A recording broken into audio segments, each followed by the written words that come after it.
한국기독교장로회 총회가 지난 3월 발생한 경북 의성 산불 피해 이재민을 돕기 위해 나섰습니다. 한국교회가 영남 지역 산불 피해 교회 목회자들을 위한 심리치유 프로그램을 열었습니다. 한국장로교총연합회가 선교 140주년을 기념하며 제17회 장로교회 날 행사를 개최했습니다.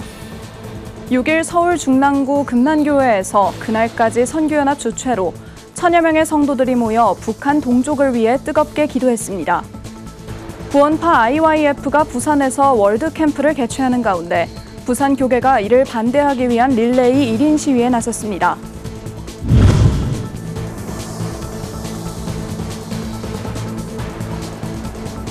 시청자 여러분 안녕하십니까? 굿TV 뉴스입니다. 한국기독교장로회 경북노회가 영덕 지역 산불 피해 이재민들에게 모금액 1억 5천만 원을 전달했습니다. 기장총회는 1억 원을 경북노회를 통해 영덕 지역에 전달했고 5천만 원은 경북자원봉사센터를 통해 안동 지역에 전달했습니다.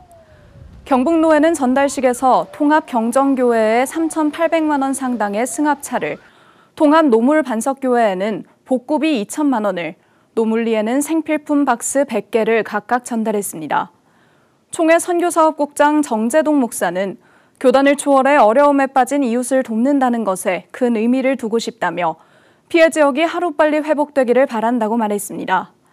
기장총회는 산불 발생 직후부터 5월 14일까지 40일간 산불 피해 지원을 위한 긴급 모금을 진행했으며 총회 산하 372개 교회와 단체가 참여해 기탁금을 마련한 바 있습니다. 산불이 영남 지역을 덮친 지 3개월이 지났지만 아직도 많은 사람들이 피해 복구를 위해 노력하고 있습니다. 이 가운데 산불 피해 교회 목회자들의 심리적 고통을 치유하기 위한 워크숍이 열렸는데요. 부울경본부 신승준 기자가 보도합니다. 지난 3월 영남 지역을 덮쳐 많은 생명과 재산을 앗아갔던 산불. 교회도 그 피해에서 자유롭지 않았습니다. 한국교회 봉사단에 따르면 산불로 인해 불탄 교회는 175곳, 성도들의 집 650채가 전소됐습니다. 국가와 교회가 나서 복구가 이뤄지고 있지만 피해자들의 아픔은 여전합니다. 당시 불길 속에서 교회를 지켰던 율목교회 박경화 목사는 아직도 그날의 기억이 생생합니다. 전화 안 됐죠. 상수도 안 나왔죠. 전기 끊어졌죠. 우리 동네 우리 주민들이 전염병이 돌아왔어요. 일주일 동안 지옥이었습니다. 정말. 한국교회 봉사단은 영남 지역 7개 시군 기독교연합회 등 여러 단체와 함께 산불 피해를 입은 교회들을 돕고 있습니다. 특별히 이번엔 120여 명의 목회자 부부를 초청해 트라우마 심리 치유를 위한 1박 2일간의 시간을 마련했습니다.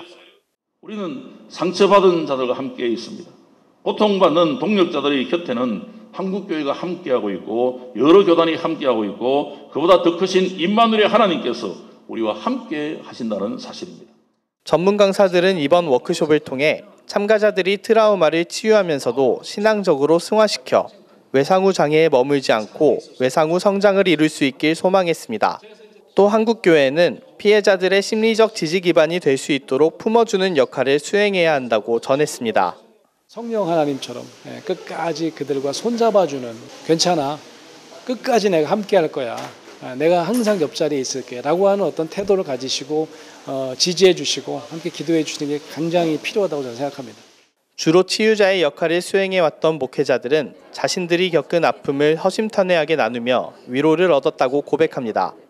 이야기를 끄집어내 주셔서 감사하고 끄집어낸 이야기를 따라가다 보니까 또 웃기도 하고 또 웃다 보니까 또 마음이 회복되기도 하고. 주최 측은 목회자 부부 외에도 피해 지역을 직접 찾아가 성도들과 주민들에게 심리치유 프로그램을 전개할 예정이라고 밝혔습니다. 굿TV 뉴스 신승준입니다. 140년 전 한국에 들어온 장로교는 우리 민족의 근대화와 복음화를 이끌며 초기 선교를 주도했는데요. 한국장로교총연합회는 이러한 선교 140주년의 역사를 돌아보며 26개 장로교단의 비전을 선포하는 장로교회 날 행사를 개최했습니다. 권현석 기자가 보도합니다. 26개 장로교단을 상징하는 깃발들이 나란히 입장합니다. 찬양과 기도, 성찬 예식으로 모든 장로교회가 하나 되는 자리. 한국장로교총연합회가 주최한 제17회 한국장로교회 날이 샬롬 부흥을 주제로 경기도 화성시 주다산교회에서 열렸습니다. 제17회 한국장로교회 날을 통해 가지고 장로교회가 샬롬 부흥하기를 소망합니다. 한국장로교회 산하의 모든 장로교회와 민족복음화 열봉 선교를 소망하며 축복합니다. 특별히 선교 140주년을 기념하며 주요 장로교단의 대표들이 연이어 설교 강단에 올라 연합의 의미를 더했습니다. 각 교단 대표들은 성경과 교회, 주일학교와 기독교 학교, 해외 선교와 비전 등을 주제로 민족의 회복과 교회의 부흥을 위한 메시지를 전했습니다. 말씀이 한국 교회를 새롭게 합니다. 말씀이 우리의 목회와 선교를 이끌 것이고 말씀이 다음 세대를 다시 세울 줄로 교회는 낙심과 좌절 속에 있는 자들에게 소망과 꿈을 줍니다. 또한 슬픔과 불행 중에 있는 자들에게 기쁨과 희망을 주는 것이 예배에 참석한 2천여 명의 목회자와 성도들은 함께 한국 장로교회 날 비전 선언문을 낭독했습니다. 이들은 선언문을 통해 선교 140주년이자 광복 80주년을 맞은 올해 초기 선교사들의 헌신을 돌아보고 샬롬 부흥의 비전을 품는 장로교회로 거듭날 것을 다짐했습니다. 또한 날마다 개혁을 실천하며 약자를 향한 섬김과 복음 통일, 민족 복음화의 사명을 위해 기도할 것을 선포했습니다. 우리는 북한 교회 재건의 원칙을 세워 일체감을 가지고 복음 통일을 위해 노력하며 민족 복음화와 세계 선교의 사명을 지속적으로.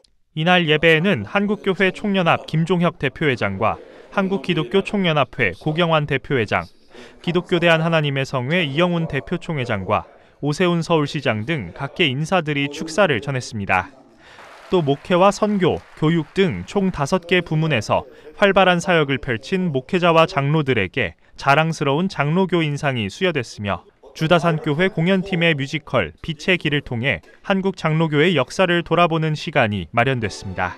구TV 뉴스 권현석입니다. 6일 서울 중랑구 금난교회에서 그날까지 선교연합 주최로 10,000명의 기도자를 세우는 2025 북한 동족 구원과 자유를 위한 집중 기도회가 열렸습니다. 이날 교회에는 1,000여 명의 성도들이 모여 북한 동족을 위해 뜨겁게 기도했습니다. 민주평통자문회의 태영호 사무처장과 오혜선 작가 등이 메시지를 전했습니다. 기도회는 8월 부산 포도원교회, 9월 대전 세로남교회에서 열리며 10월 22일 2025 서울 북한 인권 세계대회를 앞두고 전국적인 기도운동으로 이어질 예정입니다. 구TV 부울경본부에서 보내온 소식입니다. 박옥수 구원파 유관단체인 IYF가 지난 6일부터 13일까지 부산 백스코에서 월드캠프를 진행하고 있습니다. 월드캠프는 문화행사를 표방해 지난 16년 동안 부산에서 개최되고 있으며 구원파 포교의 천병 역할을 한다고 전해집니다. 105개국 3,500여 명이 참석했다고 알려진 이번 캠프 개최를 반대하기 위해 부산 성시화 운동본부와 예수전도단 11명은 4일 릴레이 1인 시위를 진행했습니다.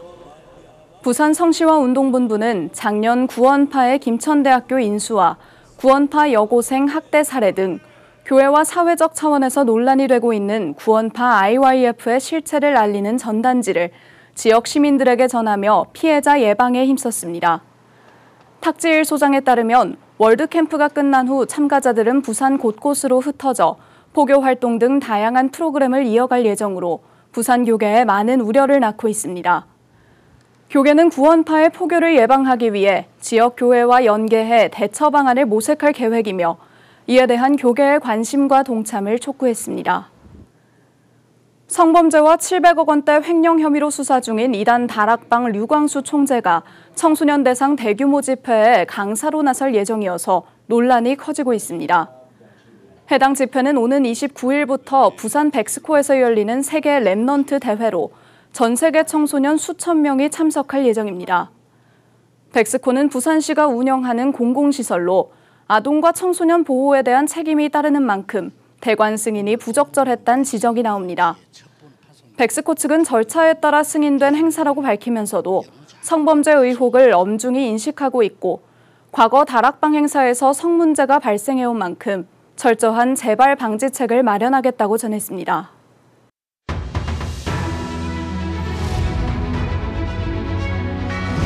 오늘의 이슈 포커스입니다.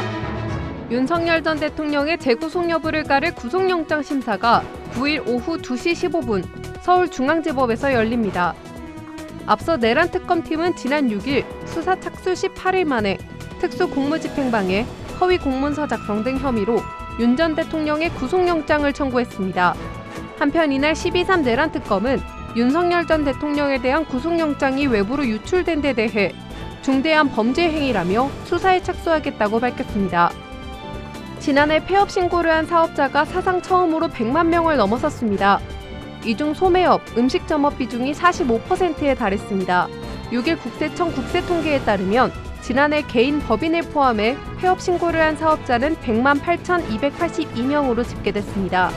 전체 52개 업종 가운데 소매업 폐업자가 29만 9,642명으로 전체의 29.7%를 차지했습니다. 이달 21일부터 전 국민이 최소 15만 원의 민생회복 소비 쿠폰을 받게 됩니다.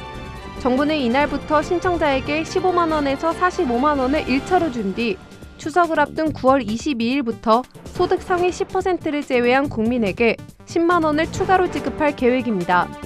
대형마트나 배달앱에서는 쓸 수 없지만 프랜차이즈 식당과 카페, 편의점 가운데 가맹점으로 운영되는 곳에서는 쓸 수 있습니다. 올여름 폭염이 기승을 부리는 가운데 정부와 보험업계가 개발하고 있는 기후보험 윤곽이 드러났습니다.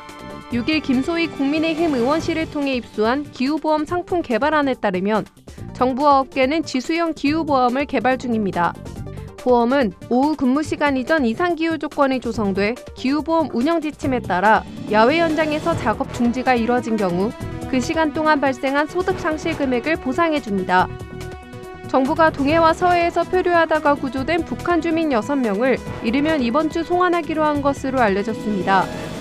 3월, 5월 구조된 이들은 북한으로 귀화하겠다는 의사를 밝혀왔습니다. 유엔 군사령부를 통해 북한의 구체적인 송환 날짜와 방식을 통보한 정부는 북한의 응답 여부와 무관하게 이들을 북한으로 돌려보낼 계획입니다. 정부가 최근 14억 유로 외국환 평형기금 채권 발행 과정에서 가상금리 인하를 2차례나 실시했지만 역대 최대 규모의 주문이 쏟아진 것으로 확인됐습니다. 6일 기획재정부에 따르면 지난달 26일 런던 금융시장에서 진행된 유로화 외평채 발행은 접수 1시간 30분 만에 약 16조 원 넘는 주문이 쏟아졌습니다. 최근 중동 지역의 긴장 완화와 새 정부 출범에 따른 정책 기대감이 복합적으로 작용한 것으로 풀이됩니다. 굿티비 뉴스 김혜인입니다.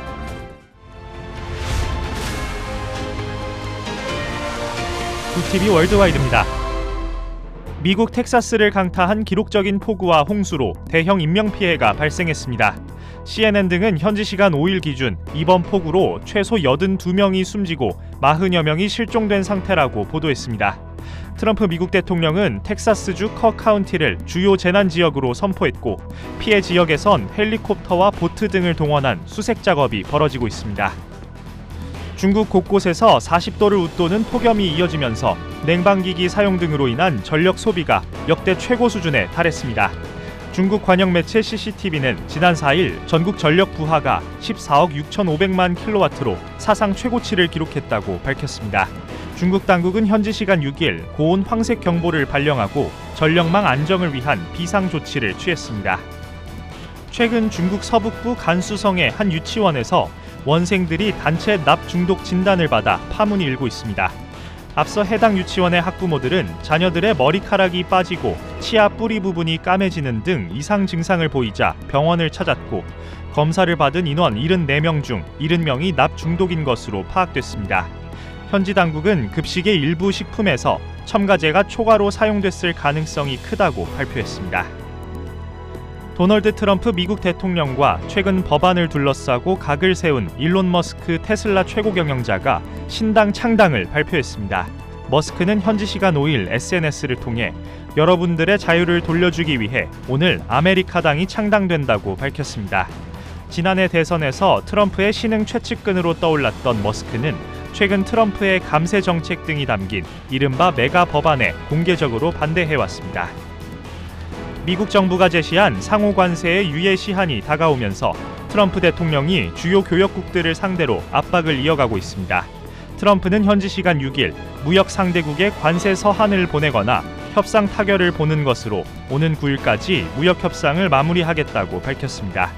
합의가 안 된 국가들에는 미국이 일방적으로 설정한 관세율을 서한으로 통보하며 무역 협상을 종결하겠다는 취지로 해석됩니다. 카타르에서 휴전 협상을 개시한 이스라엘과 하마스가 결론을 내지 못한 채 첫 회담을 마쳤습니다. 현지 시간 6일 한 팔레스타인 당국자는 인질 교환 등 협정안 이행에 관해 양측의 입장이 교환되고 있다고 밝혔지만 첫 회담에선 이견을 좁히지 못한 것으로 전해졌습니다. 한편 휴전 협상이 개시된 이날도 이스라엘군은 가자 지구를 공습해 10명이 숨진 것으로 확인됐습니다. 구티비 뉴스 권현석입니다.